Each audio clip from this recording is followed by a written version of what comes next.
ওম নমঃ শিবায়। ওম নমঃ ভগবতে বাসুদেবায়। জয় মা লক্ষ্মী। বন্ধুরা, আজ 19শে আগস্ট, 2রা ভাদ্র, সোমবার। আজকের দিনে সম্পন্ন হচ্ছে বছরের অন্যতম শ্রেষ্ঠ পূর্ণিমা রাখি পূর্ণিমা, যাকে সৌভাগ্য পূর্ণিমা, শ্রাবণী পূর্ণিমা বা ঝুলন পূর্ণিমা বলেও অভিহিত করা হয়। আজকের দিনকে বলা হয় হরিহরের মিলন তিথি। সেই কারণে আজ শিবলিঙ্গে জল অর্পণ করলে ভগবান শিবের সঙ্গে সঙ্গে শ্রী বিষ্ণুর পূজাও সম্পন্ন হয়। এর পাশাপাশি আজ যেহেতু সৌভাগ্য পূর্ণিমা, তাই অবশ্যই আজকের দিনে মা লক্ষ্মীর পূজা করার কথা বলা হয়। বন্ধুরা, আজকের দিনে যদি আপনি মা লক্ষ্মীর পূজা সম্পন্ন করতে পারেন বা বাড়ির আশেপাশে কোনো অশ্বত্থ বৃক্ষে জল অর্পণ করে আজকের মা লক্ষ্মীর ব্রত কথাটি শ্রবণ করতে পারেন, তাহলে গৃহে সর্বদা সৌভাগ্য বজায় থাকে।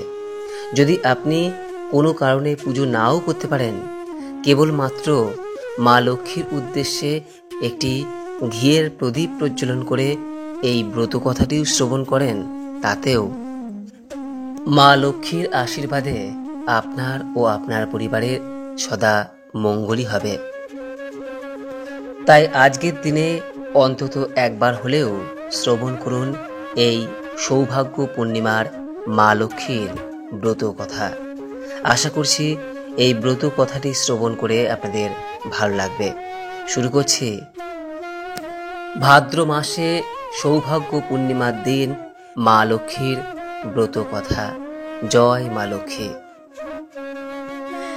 এক দেশে এক গরিব বিধবা ব্রাহ্মণী বাস করত। তার একটি মাত্র ছেলে ছিল। সংসারে তাদের বড় দুঃখ। ব্রাহ্মণী তার চরকায় সুতো কাটত, আর সেই সুতো বিক্রি করে যা পেত তাতেই কোনো রকমে তাদের খাওয়া পড়া চলত। তাদের কুঁড়ে ঘরের সামনে পুকুর পাড়ে একটা খুব বড় অশ্বত্থ গাছ ছিল। ব্রাহ্মণের ছেলেটি খাওয়া দাওয়ার পর রোজ সেই গাছের তলায় বসে খেলত। একদিন ছেলেটি দেখল যে একজন ক্ষীরওয়ালা ক্ষীর বিক্রি করতে সেই দিকে আসছে। ক্ষীর দেখে ছেলেটির ক্ষীর খাওয়ার খুব ইচ্ছা হলো, কিন্তু ক্ষীর কিনবার পয়সা কোথায়? সে তখন ক্ষীরওয়ালাকে দাঁড়াতে বলে তার মার কাছে ছুটে গিয়ে ক্ষীর কিনবার জন্য পয়সা চাইল। মা বা পয়সা পাবে কোথায়? তবু অনেক খুঁজে পেয়ে সুতো কাটার চুপড়ির ভেতরে 4 কড়া কড়ি পেল। মা তাই ছেলেটিকে দিল। ছেলেটি তখন আবার দৌড়ে ক্ষীরওয়ালার কাছে গিয়ে সেই 4 কড়া কড়ি দিয়ে তাকে ক্ষীর দিতে বলল। ক্ষীরওয়ালা ছেলেটাকে দেখে কেমন যেন দয়া হলো। সে কিছু না বলে এক ভার ক্ষীর তাকে দিয়ে চলে গেল। ছেলেটি ক্ষীর খাবার জন্য অশ্বত্থ গাছের তলায় গিয়ে বসল। সেই অশ্বত্থ গাছের ওপর এক পেঁচা পেঁচির বাসা ছিল। তারা তাদের 2টি ছানাকে বাসায় রেখে চড়তে বেরিয়েছিল। এদিকে তাদের ছানা দুটো খিদের জ্বালায় চেঁচাচ্ছিল। ছেলেটি ক্ষীর মুখে তুলতে গিয়ে তাদের কান্না শুনতে পেয়ে ভাবল, আহা, ছানা দুটোর নিশ্চয়ই খিদে পেয়েছে। এই কথা মনে হতে সে গাছে উঠে ছানা দুটোকে পেড়ে এনে বেশ খানিকটা ক্ষীর তাদের খাইয়ে দিয়ে আবার তাদের বাসায় তুলে দিয়ে এলো। সন্ধ্যের সময় পেঁচা পেঁচি তাদের বাসায় ফিরে এসে দেখল যে ছানারা বেশ চুপচাপ রয়েছে। পেঁচি তখন বলল, কি রে, তোরা চুপ করে রয়েছিস যে, তোদের খিদে পায়নি? তখন তারা তাদের মাকে বলল যে ওই গরিব ব্রাহ্মণের ছেলে আজ আমাদের খুব ক্ষীর খাইয়েছে, তাই আজ আমাদের খিদে নেই। ছানারা আরও বলল, মা, ওই ছেলেটি খুব গরিব, সে অনেক কষ্টে ক্ষীর পেয়েছিল, তবুও তাই থেকেই আমাদের খাইয়েছে। ওদের উপকার তোমাকে করতেই হবে। পেঁচি বলল, বেশ, ওদের যাতে আর দুঃখ না থাকে তার ব্যবস্থা আমি নিশ্চয়ই করব। এবার যখন ছেলেটি খেলতে আসবে তখন তোরা তাকে বলবি ভোরে এখানে আসতে, তাহলেই হবে।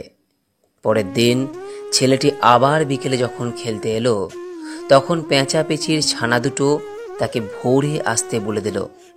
পেঁচাপেঁচির ছানাদের কথা মতো পরের দিন ছেলেটি ঠিক ভোরে এসে উপস্থিত হলো। ছেলেটিকে দেখে পেঁচাপেঁচি তাকে ডেকে বলল, দেখো বাছা, তুমি আমাদের ছানাদের খাইয়ে আমাদের খুব উপকার করেছ, তাই আমরাও তোমার উপকার করতে চাই। তোমাকে আজ আমরা এক জায়গায় নিয়ে যাব, সেখানে অনেক ধনরত্ন দেখতে পাবে, আর সেই ধনরত্ন তারা তোমাকে দিতেও চাইবে। কিন্তু তুমি বলো যে ধনরত্ন আমার কিছুই চাই না, আমি শুধু তিল ধুবড়ি চাই। এখন আমার পিঠের উপর উঠে চোখ বুজে বসে থাকো। ছেলেটি তখন পেঁচির পিঠের উপর বসে চোখ বুজে রইল। পেঁচি তখন তাকে নিয়ে উড়তে উড়তে স্বর্গে লক্ষ্মীনারায়ণের কাছে গিয়ে হাজির হলো। পেঁচি এইবার তাকে চোখ খুলতে বলল। ছেলেটি চোখ খুলতেই দেখল একটি সোনার সিংহাসনে লক্ষ্মীনারায়ণ বসে আছেন। সে তখনই মাটিতে মাথা ঠেকিয়ে তাদের প্রণাম করল। লক্ষ্মী তখন বললেন, বাছা, তুমি কে, কোথায় থাকো, এখানে কেন এসেছো, আর কি চাও তুমি? ছেলেটি বলল তখন, মা, আমরা বড় গরিব, আমাদের দুঃখ ঘুচিয়ে দাও মা। লক্ষ্মী তখন তাকে স্বর্গের ধন ভাণ্ডারে নিয়ে গেলেন, আর তার যা যা নিতে ইচ্ছে হয় তিনি নিতে বললেন। ছেলেটি তখন বলল, না মা, আমি এসব কিছু নিতে চাই না, আমায় তিল ধুবড়ি দাও মা। লক্ষ্মী তখন হেসে বললেন, আচ্ছা, এই নাও তিল ধুবড়ি, একে রোজ খুব ভক্তি করে পুজো করবে, তাহলেই তোমাদের আর কোনো দুঃখ থাকবে না। ছেলেটি আবার লক্ষ্মীনারায়ণকে প্রণাম করে পেঁচির পিঠে চড়ে চোখ বুজে বসে রইল। পেঁচিও অল্প সময়ের মধ্যে তাকে সেই অশ্বত্থ গাছের তলায় এনে নামিয়ে দিল। ছেলেটি তখনই ছুটে বাড়িতে গিয়ে তার মাকে সমস্ত কথা জানালো। ব্রাহ্মণী দেখল তার পরের দিনে ভাদ্র মাসের বৃহস্পতিবার। সে আর কাল বিলম্ব না করে লক্ষ্মী পুজোর আয়োজন করল। সকালবেলায় স্নান করে শুদ্ধ হয়ে ব্রাহ্মণী খুব ভক্তি ও নিষ্ঠার সঙ্গে তিল ধুবড়ির পুজো করল। এরপরই তাদের উপর মা লক্ষ্মীর দয়া হলো। তাদের কুড়ে ঘরের জায়গায় সুন্দর কোঠা দালান হলো। জমি জমা, পুকুর, মাছ, ধন রত্ন, দাস দাসীতে ভরে গেল তাদের বাড়ি। তাদের আর কোনো দুঃখ রইল না। এদের এই রকম অবস্থা বদলে যাওয়ার খবর পেয়ে দেশের রাজা ভাবলেন যে তারা কি করে এত ধন ঐশ্বর্য পেলে, নিশ্চয়ই কোথাও ডাকাতি করে এই সব করেছে। রাজা তখন তাদের বাড়িতে লোক পাঠিয়ে তাদের সমস্ত জিনিসপত্র লুটপাট করে নিয়ে গেলেন। সেই সঙ্গে মা লক্ষ্মীর তিল ধুবড়িও রাজার বাড়িতে চলে গেল। কিন্তু সেটা রাজার বাড়িতে রইল না, আবার ফিরে গেল মা লক্ষ্মীর কাছে, কারণ লক্ষ্মী সেটা রাজাকে দেননি। এদিকে তিল ধুবড়ি চলে যাওয়ার ফলে ব্রাহ্মণীর আবার আগেকার মতো অবস্থা আরম্ভ হলো। তার চরকায় সুতো কাটা। ছেলেটি কিন্তু আবার রোজ গিয়ে সেই অশ্বত্থ গাছের তলায় বসে কান্নাকাটি করতে লাগলো। তখন পেঁচাপেঁচির আবারও দয়া হলো।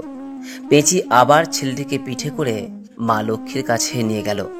মা লক্ষ্মী ছেলেটিকে বললেন, আমি আগেই সব জেনেছি, এই নাও তিল ধুবড়ি, আবার তোমাকে দিলাম, এবার খুব সাবধানে রেখে এর পুজো করো, এবার হারালে আর পাবে না। ছেলেটি মা লক্ষ্মীকে প্রণাম করে তিল ধুবড়ি নিয়ে পেঁচির পিঠে চড়ে ফিরে এলো। তারপর ব্রাহ্মণী আবার খুব যত্ন ও ভক্তি করে তিল ধুবড়ির পুজো করল। তাদের আগেকার মতো ঐশ্বর্য আবার ফিরে এলো। রাজা এবারে তাদের ঐশ্বর্য হয়েছে দেখে খুব আশ্চর্য হলেন। তিনি আর দেরি না করে এবার ব্রাহ্মণীর ছেলেটির সঙ্গে তার মেয়ের বিয়ে দিলেন।